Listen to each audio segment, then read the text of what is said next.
Ya, sekarang dalam proses hukum, artinya penyelidikan dimulai dan dipanggil saksi-saksi. Tapi ada rencana dari Kapolri untuk bikin gelar perkara transparan.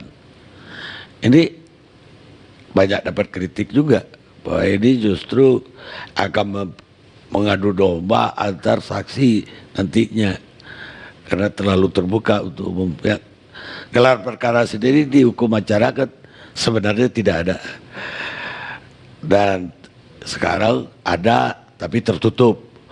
Sekarang terbuka. Ini udah dipertimbangkan dengan baik. Baik Bang Ardi, jadi memang sekali lagi ada satu kasus, yaitu kasus dengan terlapor Saudara Basuki Cahayapurnama, dugaan penodaan agama, ini satu. Yang kedua juga ada kasus tentang pengeditan Undang-Undang ITE, pengeditan bahasa dengan terlapor Saudara Buniani, ini juga sedang dalam proses. Kemudian ada kasus peristiwa malam itu, yaitu penyerangan kepada petugas yang sedang melaksanakan tugas secara bersama-sama. Itu ada pasalnya 214 KUHP karena menimbulkan korban. Kemudian yang keempat adalah ada kasus penjarahan secara bersama-sama di penjaringan yang juga ada. Yang kasus penjaringan ada 17 orang yang sudah ditangkap, dan 14 sudah ditahan, 3 sedang diperiksa. Untuk kasus penyerangan terhadap petugas ada 5 orang yang sudah ditangkap, 4 sudah ditahan, yang 1 sedang dalam proses. Kemudian kasus Saudara Buniani yang terlapor, kita juga sama, kita lakukan langkah-langkah penyelidikan dan penyidikan. Kemudian khusus untuk masalah Saudara Basuki Cahayapurnama, ini sudah kita periksa waktu minggu lalu di Metro TV Mata Najwa. Saya sampaikan jumlah yang sudah diperiksa 21. Sekarang hari ini sudah 33 yang sudah kita periksa. Kita sudah mendekati babak akhir rangkaian penyelidikan. Sehingga rangkaian terakhir penyelidikan adalah namanya gelar perkara. Gelar perkara untuk menentukan apakah peristiwa inilah peristiwa pidana atau bukan. Kalau ini peristiwa pidana, sekali lagi akan ditingkatkan menjadi penyidikan dan tidak menutup kemungkinan terlapor akan menjadi tersangka. Sebaliknya kalau seandainya kita dari gelar perkara menyimpulkan ini bukan tindak pidana, maka penyelidikan akan dihentikan. Kita biasanya menurut perkap yang berlaku itu manajemen penyidikan tahun 2012, gelar perkara itu dilakukan secara internal. Ada gelar perkara internal. Itu hanya diikuti oleh para penyidik saja untuk kasus-kasus yang dianggap mudah. Namun ada juga gelar perkara khusus yang diikuti oleh penyidik, kemudian internal polisi yang lainnya, yaitu dari divisi hukum, kemudian propam, kemudian dari Irwasda atau Irwasum, pengawas. Nah ini yang biasanya kita lakukan, dan kemudian setelah itu untuk menentukan apakah kasus pidana atau tidak. Namun karena memang kasus ini menjadi atensi publik, satu, yang sangat luas. Yang kedua, kita tidak ingin juga ada kecurigaan nantinya kita dianggap melindungi dan lain-lain. Apalagi karena figur adalah figur yang dianggap mungkin penting. Sehingga kami berpendapat agar gelarnya menjadi lebih terbuka. Lebih terbuka di sini memang ada 2 versi. Yang pertama, prinsip arahan dari Bapak Presiden tidak ingin mengintervensi kasus ini.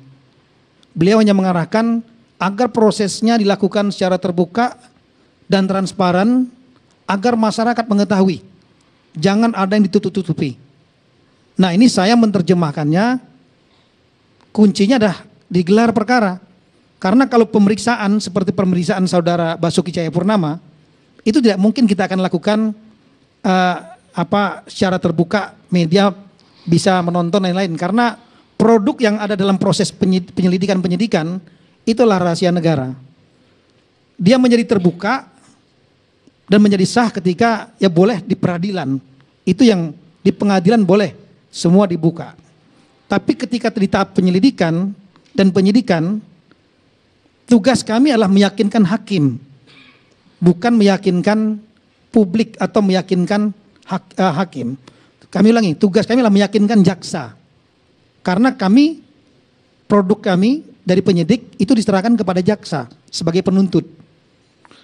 Nah, jaksa lah nanti akan membawa ke peradilan yang terbuka. Jadi sebetulnya harusnya kegiatan penyelidikan dan penyidikan itu dilakukan secara tertutup. Nanti kalau seandainya penyidikan dihentikan, baru dia dibuka dengan cara di-challenge melalui peradilan secara terbuka.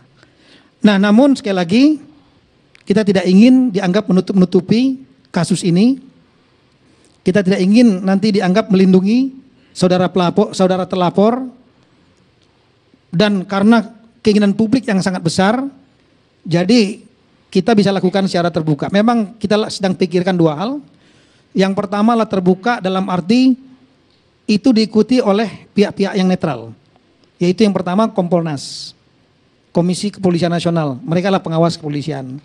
Kemudian yang kedua dari Kejaksaan. Kita minta tim dari Kejaksaan Agung juga hadir di situ untuk menyaksikan prosesnya. Kemudian ketiga, kita merencanakan kalau memang DPR Komisi 3 mengendaki, mereka bisa hadir sebagai pengawas. Tidak untuk mengintervensi prosesnya, karena memang tidak diperbolehkan, tapi mereka bisa mengawasi apakah itu sudah berlangsung dan baik, dan nanti menyampaikan kepada publik. Kemudian kita akan mengundang tentunya pihak para pelapor, termasuk dari MUI. Saksi ahli kita akan hadirkan. Kemudian terlapor atau penasihat hukumnya silakan hadir. Berikut juga para ahli yang memang dihadirkan penyidik atau yang dihadirkan oleh pihak terlapor. Jadi mungkin acaranya bisa sampai malam itu. Namun settingnya lah mungkin kita silakan media masuk sebentar, setelah itu keluar. Dan pada saat akhir nanti, kalau mau akan bertanya kepada pihak-pihak yang terlibat, silakan. Tapi Polri, penyidik tidak akan menyampaikan hasilnya langsung hari itu juga kepada penyelidik, kepada media. Hanya menjelaskan prosesnya saja. Mungkin 1 hari atau 2 hari setelah itu, begitu siap, baru kita akan sampaikan apa kesimpulannya. Yaitu apakah itu nanti dianggap pidana atau bukan tindak pidana. Kalau itu pidana akan dilanjutkan ke tahap penyidikan. Kalau bukan tindak pidana maka akan dihentikan. Opsi kedua adalah memang melakukannya dengan live. Tapi live ini kami sudah mulai mendapat banyak kritikan-kritikan. Ada banyak keberatan-keberatan. Di antaranya keberatan karena harusnya proses penyelidikan, semua hasil dalam proses penyelidikan itu masih bersifat rahasia. Yang pertama. Yang kedua, ada juga beberapa kritikan bahwa nanti akan memberi panggung kepada kedua kelompok yang nanti akan bertentangan, yang justru akan membuat publik menjadi resah karena perdebatan-perdebatan.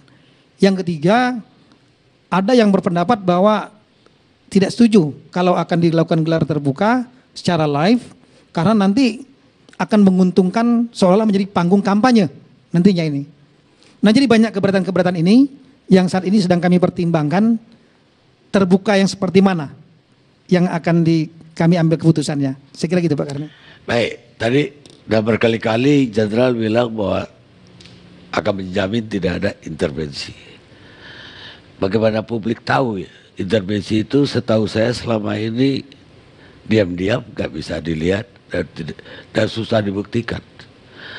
Dengan 1 kali telepon seorang penyidik, kalau yang menelponnya Kapolri misalnya, ya langsung ikut Kapolri. Bahkan Kapolda pun kalau di Polda, ya langsung ikut Kapolda. Iya, nggak mungkin orang bisa lihat. Bagaimana menjaminnya itu? Justru itu kita undang yang tidak biasanya, yaitu tadi Kompolnas hadir di sana.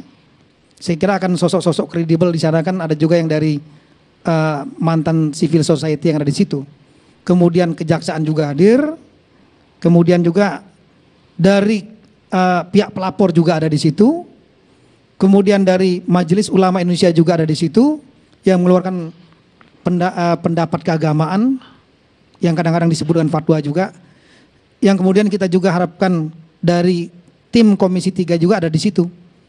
Jadi kalau ada keberatan nantinya mengenai hasilnya, kita bisa dipanggil di Komisi 3 atau di challenge, atau ada bukti baru yang mungkin akan disampaikan. Saya kira itu, Pak. Baik. Saya tadi mengatakan bahwa bekas Ketua Umum Muhammadiyah batal hadir. Beliau minta diklarifikasi bahwa saya tidak jadi hadir karena tidak bersedia berhadapan dengan Buya Syafi'i Ma'arif, agar tidak mempertontonkan perbedaan pendapat di antara tokoh Muhammadiyah. Saya berpendapat bahwa Ahok melakukan penistaan karena memberi penilaian judgement terhadap pemahaman orang lain dengan kata pejoratif. Jelas itu, trims. Pemirsa, orang pemberani itu tidak takut memaafkan kalau itu untuk mencapai perdamaian. Kata Nelson Mandela. Kita rehat sejenak.